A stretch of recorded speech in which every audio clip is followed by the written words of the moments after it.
আল্লাহ নবী সাল্লাল্লাহু আলাইহি ওয়াসাল্লাম তিরমিজি শরীফের 2989 নম্বর হাদিস, হযরত আবু হুরায়রা রাদিয়াল্লাহু তাআলা আনহুর বর্ণনা। তিনি বলেন, আন আবি হুরায়রা রাদিয়াল্লাহু তাআলা আনহু قال قال رسول الله صلى الله عليه وسلم يا أيها الناس إن الله طيب ولا يقبل إلا طيبا। হযরত আবু হুরায়রা রাদিয়াল্লাহু তাআলা আনহু থেকে বর্ণিত, আল্লাহ নবী সাল্লাল্লাহু আলাইহি সাল্লাম বলেন, ইয়া আইয়ুহান নাস, হে পৃথিবীর মানুষ, ইন্নাল্লাহা তাইয়্যিবুন, নিশ্চয়ই আল্লাহ পবিত্র। সুবহানাল্লাহ। আল্লাহ কি? আল্লাহ পবিত্র। ওয়ালা ইয়াকবালু ইল্লা তাইয়্যিবা, আল্লাহ পবিত্র ব্যতীত আল্লাহ কোনো কিছুকেই কবুল করেন না। আল্লাহ পবিত্র, আর পবিত্র জিনিস ছাড়া আল্লাহর কাছে গ্রহণযোগ্য হয় না। এরপরে আল্লাহ নবী বলেন, আল্লাহ আমাকে একটা আদেশ করছেন। আল্লাহ নবী বলেন, ওয়া ইন্নাল্লাহা আমারাল মুমিনিনা বিমা আমারা বিহিল মুরসালিন, হে পৃথিবীর মানুষ, আল্লাহ রাব্বুল আলামিন আমাদেরকে যে আদেশ করেছেন, গোটা মানব জাতিকে যারা মুমিন তাদেরকেও এক আদেশ করেছেন। পৃথিবীর যত নবী আল্লাহ রাব্বুল আলামিন দুনিয়ায় প্রেরণ করেছেন, সমস্ত নবীকে যে আদেশটা আল্লাহ করেছেন, গোটা মানব জাতির যত মুমিন আছে, যারা মুমিন বলে, ঈমানদার বলে দাবি করে, আল্লাহ রাব্বুল আলামিন ঈমানদারদেরকেও, নবীদেরকে যে আদেশ করেছেন, ঈমানদারকেও সে আদেশ করেছেন।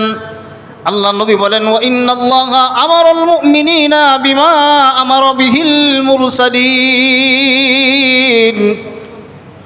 ঈমানদারদেরকে যে আদেশ আল্লাহ করেছেন, নিশ্চয়ই নবীদেরকেও সে আদেশ আল্লাহ করেছেন। আল্লাহ বলেন, ইয়া আইয়ুহাল্লাযীনা ইয়া আইয়ুহার রাসূলু কুলু মিনাত তাইয়্যিবাতি ওয়া'মালু সালিহা, হে নবী, পৃথিবীতে যত নবী আল্লাহ প্রেরণ করেছেন, আল্লাহ বলতেছেন, হে পয়গম্বরগণ, হে রাসূলগণ, আপনারা পবিত্র খাবার খান, হালাল খাবার খান, এরপরে ওয়া'মালু সালিহা, আমার ইবাদত করেন। একই নির্দেশ, একই কথা আল্লাহ তাআলা ঈমানদারদেরকে বলেছেন, ইয়া আইয়ুহাল্লাযীনা আমানু কুলু মিন তাইয়্যিবাতি মা রাযাকনাকুম, আমি আল্লাহ তোমাদেরকে যে রিজিক দিয়েছি, সেই রিজিক থেকে পবিত্র হালাল বৈধ যেটা সেটা তোমরা খাও, এরপরে আমার কৃতজ্ঞতা প্রকাশ করো। সুবহানাল্লাহ। এরপরে আল্লাহ নবী সাল্লাল্লাহু আলাইহি সাল্লাম এই কথাগুলি বলার পরে আল্লাহ নবী সাল্লাল্লাহু আলাইহি সাল্লাম বলতেছেন, একজন মুসাফিরের কথা বলতেছেন। কেন? পবিত্র খাবার খাওয়ার কথা আল্লাহ বলছেন, আর পবিত্র খেয়ে নবীদেরকে বলছেন আপনারা ইবাদত করেন, মুমিনদেরকেও বলছেন পবিত্র খাওয়ার পরে ইবাদত করবা, অপবিত্র অবৈধ খাবারকে, হারামকে আমার ইবাদত করবা না। এটার প্রমাণ আল্লাহ নবী সাল্লাল্লাহু আলাইহি সাল্লাম এই হাদিসের শেষাংশের মধ্যে উল্লেখ করছেন। আল্লাহ নবী সাল্লাল্লাহু আলাইহি সাল্লাম এবার একজন মুসাফিরের কথা এই হাদিসের মধ্যে আলোচনা করছেন। قال رسول الله صلى الله عليه وسلم وذكر الرجل يطيل السفر أشعث أغبر, আল্লাহ নবী সাল্লাল্লাহু আলাইহি সাল্লাম একজন মুসাফিরের কথা বলতেছেন, যে মুসাফির লম্বা সময় সফর করছে, দীর্ঘ পথ সফর করছে, তার চুলগুলো এলোমেলো হয়ে গেছে, সফর করতে করতে সে একেবারেই ক্লান্ত হয়ে গেছে, তার চুলগুলো এলোমেলো হয়ে গেছে। ইয়ামুদ্দুহু ইয়াদাহু ইলা সামা, সে আসমানের দিকে এইভাবে হাত উঠাইছে, দুই হাত আসমানের দিকে এইভাবে উঠাইছে। কোন ব্যক্তি?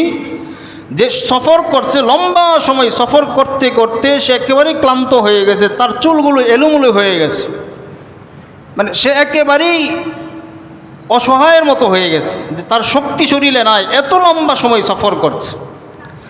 ওই মুসাফিরের কথা আল্লাহ নবী বলতেছেন, ইয়ামুদ্দু ইয়াদাহু ইলা সামা, আসমানের দিকে দুই হাত এইভাবে উত্তোলন করছে, উত্তোলন করে আল্লাহকে বলতেছেন, ইয়া রব্বি ইয়া রব্বি ইয়া রব্বি ইয়া রব্বি ইয়া রব্বি ইয়া রব্বি, মানে আল্লাহকে ডাকতেছে বারবার যে আল্লাহ আমার দোয়া কবুল করেন, আল্লাহ আমার দোয়া কবুল করেন, আল্লাহ আমার দোয়া কবুল করেন, আমার মুনাজাত কবুল করেন, আমাকে আমার মুনাজাত কবুল করেন, আল্লাহকে ডাকতেছে। তো আল্লাহ নবী সাল্লাল্লাহু আলাইহি সাল্লাম এই দৃশ্য দেখতেছেন। আল্লাহ নবী সাল্লাল্লাহু আলাইহি সাল্লাম বলেন, এই যে মুসাফির লম্বা সময় সফর করলো, মুসাফিরের দোয়া আল্লাহ, এই পৃথিবীতে 3 ব্যক্তির দোয়া আল্লাহ তাআলা সরাসরি কবুল করেন। কয় ব্যক্তি? 3 ব্যক্তি। মুসাফির, মা বাবা, আরেকজন। 3 ব্যক্তির দোয়া আল্লাহ কবুল করেন। তো মুসাফিরের দোয়া আল্লাহ তাআলা সাথে সাথে কবুল করেন। তো এই যে মুসাফির, তার দোয়া তো আল্লাহ তাআলা কবুল করতে পারেন, কিন্তু সে আসমানের দিকে 2 হাত উত্তোলন করে আল্লাহকে ডাকতেছেন, আল্লাহ কবুল করছেন না, কারণটা কি?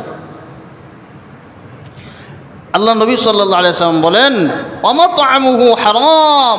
আল্লাহ কেন কবুল করবেন? তার পেটে তো খাবার হারাম, তার পেটের খাবার হারাম, তো আল্লাহ কবুল করবেন কেন? ওয়ামাশরাবুহু হারাম, সে যা পান করে তাও হারাম।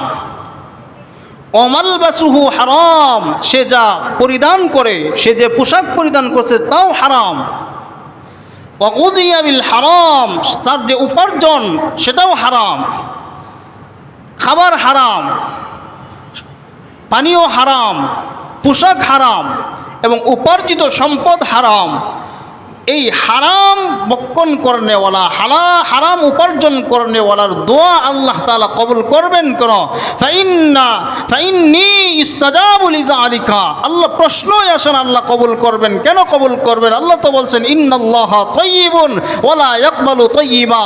আল্লাহ পবিত্র, আল্লাহ পবিত্র ছাড়া কোনো কিছুকে গ্রহণযোগ্য আল্লাহর কাছে হয় না, আল্লাহ কবুল করেন না। আল্লাহু আকবার।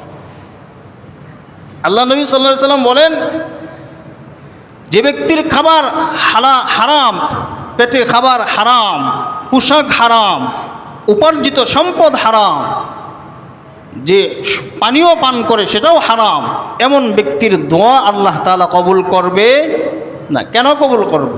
সে তো উপার্জিত সম্পদ তো তার হারাম, সম্পূর্ণ হারাম। তার বোঝা গেল এই হাদিস থেকে, আমরা যারা আল্লাহর কাছে দোয়া করি, বারবার দোয়া করার পরে আল্লাহ কবুল করছেন না, কবুল করছেন না, তার মানে আমাদের মধ্যে ত্রুটি আছে। হয়তো আমার উপার্জিত সম্পদ হারাম, আমার পেটে খাবার হারাম, আমার পোশাক হারাম, আমি যে পানীয় পান করছি সেটা হারাম, যার কারণে কোনো না কোনো এক কারণে আমার দোয়া আল্লাহ তাআলা কবুল করছেন না। দোয়া যদি কবুল করাইতে হয় তাহলে পবিত্র খাবার খেতে হবে। আল্লাহ নবী সাল্লাল্লাহু আলাইহি সাল্লাম এই হাদিস বলার পরে সাহাবা ইকরাম রাদিয়াল্লাহু তাআলা আনহুম আজমাইনগণ, ওনারা প্রতিটা কদমে কদমে আল্লাহ নবীকে জিজ্ঞাসা করতেন, যে আল্লাহ নবীকে জিজ্ঞাসা করতেন, ও আল্লাহ নবী, এইটা কি হারাম না এটা হালাল? আল্লাহ নবীকে জিজ্ঞাসা করে তারপরে সামনে কদম বাড়াতেন। আর আমাদের অবস্থা কি? আমাদের অবস্থা শুধু পেটে খাবার ঢুকলেই হইল, হারাম আর হালাল বাঁচবার সময় আমাদের নাই, যাচাই করার সময় আমাদের নাই। আর এই কথাটা আল্লাহ নবী সাল্লাল্লাহু আলাইহি সাল্লাম বলছেন যে এমন একটা জামানা আসবে, সহিহ বুখারীর বর্ণনা 2761 নম্বর হাদিস। আল্লাহ নবী সাল্লাল্লাহু আলাইহি সাল্লামের সাহাবী হযরত আবু হুরায়রা রাদিয়াল্লাহু তাআলা আনহুর বর্ণনায় তিনি বলেন, ইয়াতি আলান নাসি জামানুন, এমন একটা জামানা আসবে, এমন একটা সময় আসবে, লা ইউবালিল মারউ মা আখাযা মিনহু, মানুষ শুধু চাইবে যে তার পেটে খাবার যাক, সে উপার্জন করুক, সে কামাই করুক, সে উপার্জন করুক, কিন্তু সেটা কখনো সে চিন্তা করবে না, বাছাই করবে না, যাচাই করবে না, আমিনাল হালাল আমিনাল হারাম, সেটা কি হারাম না হালাল সেটা কখনো চিন্তা করবে না, বাছাই করবে না, যাচাই বাছাই না করেই শুধু সে খাবার ঢুকাইতে চাইবে, উপার্জন করতে চাবে, যে আমি কিভাবে সম্পদ উপার্জন করতে পারি, কিভাবে আরেকটা বাড়ি বানাইতে পারি, কিভাবে আমার ব্যাংকে আরও লক্ষ লক্ষ টাকা জমা করতে পারি, শুধু এই চিন্তা থাকবে, কিন্তু কখনো এই চিন্তা করবে না আমি যেটা উপার্জন করছি সেটা কি হালাল না হারাম, আমি যেটা পরিধান করছি সেটা কি হালাল না হারাম, আমি যা ভক্ষণ করছি সেটা কি হালাল না হারাম, এই চিন্তা মানুষ করবে না। সেই সময়টা মনে হয় আরও দীর্ঘ সময় পরে আসবে, সেই যুগটা এখন আসে নাই, সময় চলছে না, চলছে।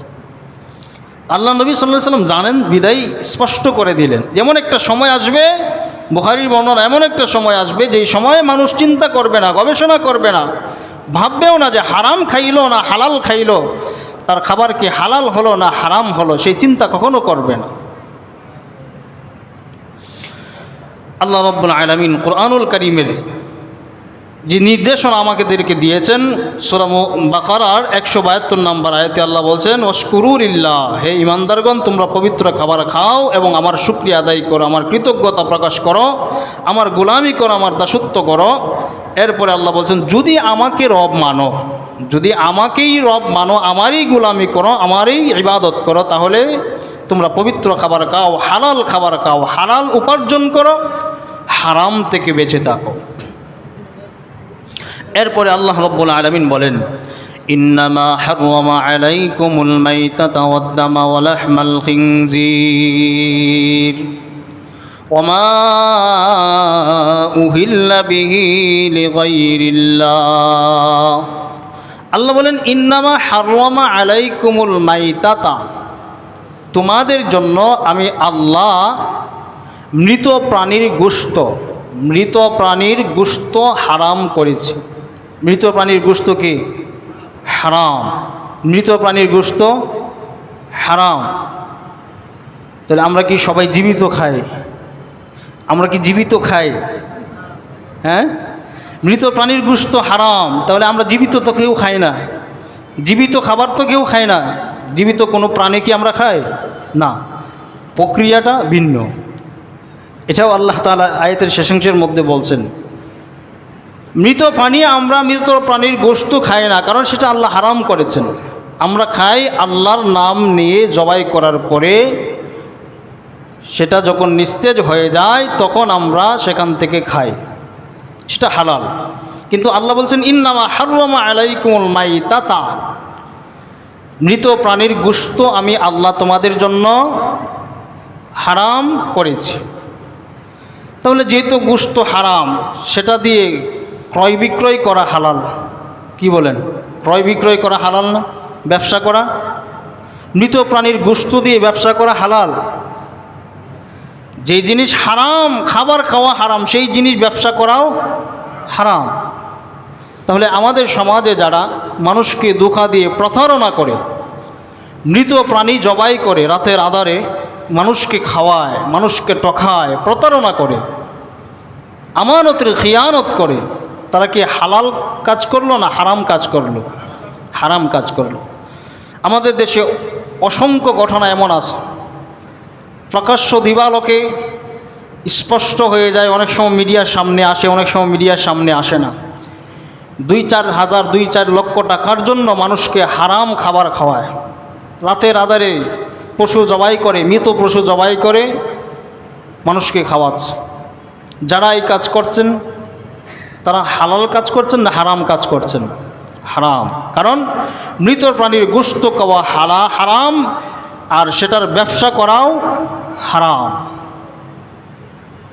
এই হারাম উপার্জিত সম্পদ দিয়ে তার পরিবার, স্ত্রী, সন্তান যা যা করবে, তারা যতদিন পর্যন্ত দুনিয়ায় বেঁচে থাকবে, সদকায়ে জারিয়া হিসাবে সবার শরীরে এই সম্পদ, হারামের সম্পদ থাকার কারণে কিয়ামত পর্যন্ত এই সিলসিলা সদকায়ে জারিয়া থাকবে। আর এটার গুনাহের ভাগ যে শুরু করলো সে পেতেই থাকবে।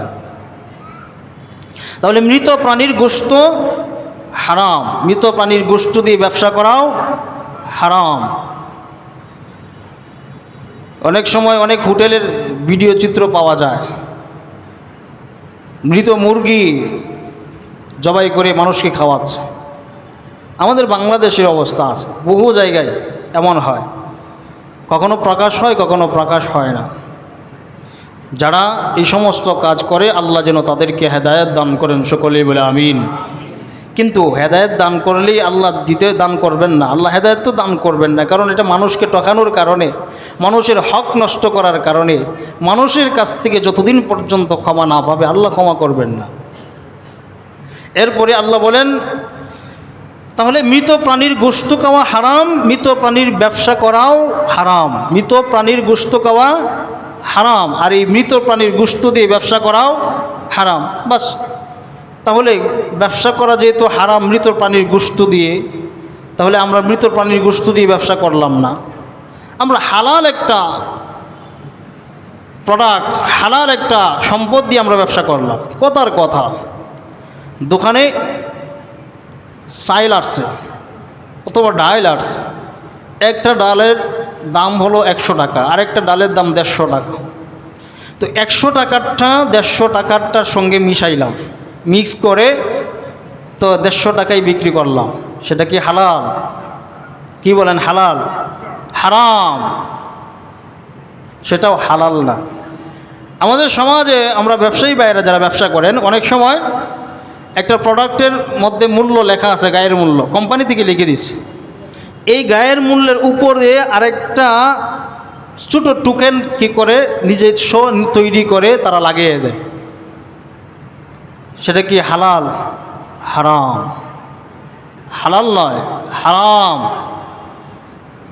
কথার কথা, আমাদের ব্যবসায়ী বাইরে যারা ব্যবসা করে, একটা পণ্যের দাম 100 টাকা কেজি, যেই দেখলো যে এই পণ্যটার চাহিদা বেশি, তো কি করলো, 50 টাকা দামের 50 টাকা মূল্যের এই পণ্যটা ক্রয় করে 100 টাকার সঙ্গে মিলিয়ে বিক্রি করলো 100 টাকা করে, সেটাও হারাম। অথবা কেউ গুদামজাত করলো, দীর্ঘ সময় পর্যন্ত আটকিয়ে রেখে এই পণ্যটা বিক্রি করলো, আর এমনভাবে বিক্রি করলো যেটা মানুষের সাধ্যের বাইরে চলে যায়। আর এমন ব্যবসা হয়েছে যেটা সম্পূর্ণ বিপরীত, যে এতটুকুন লাভ হয়েছে যা যত টাকাতে ক্রয় করা হয়েছিল তার চাইতেও ডাবল বিক্রি করা হয়েছে। যদি এমনটাও হয় তাহলে হারাম হবে। তাহলে শুধুমাত্র মৃত প্রাণীর গোশত খাওয়া, গোশত দিয়ে ব্যবসা করা হারাম এমনটা নয়, যে কোনো পণ্য দিয়ে, যেই পণ্যের মধ্যে হারাম হালাল পন্থায় ব্যবসা যেটা জায়েজ ছিল, হালাল ছিল, সেটাকে হারামে রূপান্তরিত করে ব্যবসা করাও হারাম। আপনার কোম্পানি, আপনার দোকানের বস আপনাকে পাঠাইলেন ইসলামপুরে কাপড় কেনার জন্য, আপনি গেলেন, ওখানে গিয়ে 30,000 টাকার কাপড় কিনলেন। আপনি ওইখানের যে কর্মচারী আছে তাকে দিয়ে 50,000 টাকা 40,000 টাকার একটা বাউচার আপনি তৈরি করলেন। আপনি যে 30,000 টাকার কাপড় কিনছেন, মালিকরা আইনা বুঝাইলেন আপনি 40,000 টাকার কাপড় কিনছেন অথবা 50,000 টাকার কাপড় কিনছেন, মালিকের থেকে 10,000 20,000 টাকা অতিরিক্ত নিলেন। এই যে কাজটা করলেন, এক, আপনি প্রতারণা করলেন মালিকের সাথে, দ্বিতীয় আমানতের খিয়ানত করলেন, তৃতীয় আপনি হালাল ব্যবসাটাকে হারামে রূপান্তরিত করার কারণে আল্লাহর কাঠগড়ায় আপনাকে দাঁড়াতে হবে। অপরাধী সমান, যে লিখছে সেও অপরাধী, যে করছে, যে মালিকের কাছ থেকে মালিককে ঠকিয়ে এই টাকা অতিরিক্ত নিয়েছে সেও অপরাধ, তারও সমান, যে লেখলো তারও সমান, যে করলো তারও সমান। আমাদের সমাজে অসংখ্য আছে, অসংখ্য আছে, প্রকাশ কেউ পায়, কেউ প্রকাশ পায় না, কখনো ধরা খায়, কখনো ধরা খায় না, কিন্তু আল্লাহর কাছে ধরা খাইতেই হবে, সেখানে বাঁচার কোনো সুযোগ নাই। এরপরে আল্লাহ বলেন ওয়াদ্দামা ওয়ালাহমাল খিনজির, মৃত প্রাণীর গোশত খাওয়া হারাম এবং তাদের রক্ত খাওয়াও হারাম। রক্ত, মৃত প্রাণীর রক্ত খাওয়াও হারাম। মৃত প্রাণী না, শুধু যে কোনো প্রাণীর রক্ত খাওয়া হারাম। আমাদের সমাজে রক্ত জমাট করে তারপরে বিক্রি করে, আমাদের দেশে আপনারা যারা পত্রিকা পড়েন, বিভিন্ন মিডিয়াতে দেখেন, আপনারা দেখতে পারেন, রক্ত জমাট করে তারপরে এই রক্তটা বিক্রি করে আর ওইটা খায় মানুষ, এটা খাওয়াও হারাম। আল্লাহ বলেন ওয়ালাহমাল খিনজির, এরপরে শুকুরের গোশত খাওয়া হারাম। শুকুরের গোশত খাওয়া হালাল? হারাম। শুকুরের চামড়া কি বলেন? হারাম। শুকুরের চর্বি হালাল। শুকুরের চর্বি হালাল। শুকুরের চর্বি হালাল না? আপনারা যারা ড্রিঙ্কস করেন, এটার গায়ের মধ্যে দেখবেন কি লেখা আছে, ভালো করে পড়ে তারপরে ড্রিঙ্কস করবেন, খাবেন, ভালো করে পড়ে জেনে শুনে তারপরে খাবেন। শুকুরের গোশত খাওয়া হারাম, শুকুরের চর্বি খাওয়াও হারাম, শুকুরের চামড়া খাওয়াও হারাম। আল্লাহ স্পষ্ট বিধান। গত জুমায় আমরা বলেছি না যে হালাল হারাম স্পষ্ট, হালাল হারাম স্পষ্ট, এখানে কোনো অস্পষ্টতা নাই, কোনো সন্দেহাতীত বিষয়ও নাই। যেগুলো আছে সেগুলো থেকে তোমরা দূরে থাকবা। যদি সন্দেহাতীত বিষয়ের মধ্যে পড়ে যাও তাহলে তোমরা পথভ্রষ্ট হয়ে যাবে। আল্লাহ স্পষ্ট করে দিয়েছেন হালাল এবং হারাম স্পষ্ট, এখানে কোনো অস্পষ্টতা নাই। এরপরে আল্লাহ বলেন ওমা উহিল্লা বিহি লিগাইরিল্লাহ, আল্লাহর নাম ব্যতীত, আল্লাহর নাম ব্যতীত যে সমস্ত পশুকে জবাই করা হয়, কারণ নামে উৎসর্গ করা হয়, এমন পশুর গোশত খাওয়াও হারাম। এবার আসেন, যে কসাইয়ের দোকানে বিসমিল্লাহি আল্লাহু আকবার বলে গরু জবাই করবে না, পশু জবাই করবে না, ওই কসাইয়ের দোকান থেকে গরু খাওয়া, পশু খাওয়া, গোশত খাওয়া হারাম। এবার চিন্তা করে, খেয়াল করে, গবেষণা করে এবং খুব ভেবে চিন্তে আমাকে চলতে হবে। যে গোশত, যে পশু আল্লাহর নাম নিয়ে জবাই করা হবে না, আল্লাহর নাম ছাড়া অন্য কারো নামে জবাই করা হবে, অন্য কারো নাম নেওয়া হলো না, কিন্তু বিসমিল্লাহি আল্লাহু আকবার বলা হলো না, ওই গোশত খাওয়া হারাম। ওই গোশত খাওয়া কি হারাম, স্পষ্ট বিধান আল্লাহ। তাহলে এবার জায়েজ আরেকটা আছে, হালাল আছে, সেটা হলো অমুসলিমদের অনুষ্ঠানে আমাকে দাওয়াত করছে, সমাজ রক্ষা করতে হবে, সামাজিকতা রক্ষা করে অমুসলিমের অনুষ্ঠানে গিয়ে আমি গোশত পেট ভরে খাইলাম, যতটুকুন প্রয়োজন তার চাইতেও আরও খাইলাম, এত সুস্বাদু খাবার আর কখনো খাই নাই। বন্ধু আমার অমুসলিম, সমস্যা কি? আমাকে দাওয়াত করছে, আমি খাইলাম, কিন্তু কখনো যাচাই করলাম সেটাকে আল্লাহর নাম নিয়ে পশুটা জবাই হলো কিনা, আল্লাহর নামে জবাই হলো কিনা, বা আল্লাহর জন্য উৎসর্গ হলো না ভগবানের জন্য, মূর্তির জন্য উৎসর্গ হলো। যেই পশুটা আল্লাহর নাম নিয়ে জবাই হলো না, সেটা কখনো যাচাই বাছাই না করেই আমি আমার বন্ধুর অনুষ্ঠানে, বিয়েতে, অমুসলিমের অনুষ্ঠানে গিয়ে আমি খাবার খাইলাম পেট ভরে, আমি কি হালাল খাইলাম না হারাম খাইলাম? কোনো অমুসলিম কি কোনো পশু জবাইয়ের সময় আল্লাহর নাম নিয়ে জবাই করে? তাহলে এটা সমাজের টেরাস, আমি সামাজিকতা রক্ষা করতেই হবে আমাকে, সমস্যা কি? একটু সমস্যা নাই, সামান্য হালাল হারাম এইটাই এত বাসবেসের দরকার কি? দরকার আছে না নাই সেটা বুঝবেন মরার পরে। আল্লাহ তাআলা স্পষ্ট করলেন। তাহলে বোঝা গেল আল্লাহ তাআলা কুরআনুল কারীমের সূরা বাকারার 172 নম্বর আয়াতে, 173 নম্বর আয়াতে স্পষ্ট করে যেগুলো হারাম আমাদের জন্য হারাম করে দিলেন।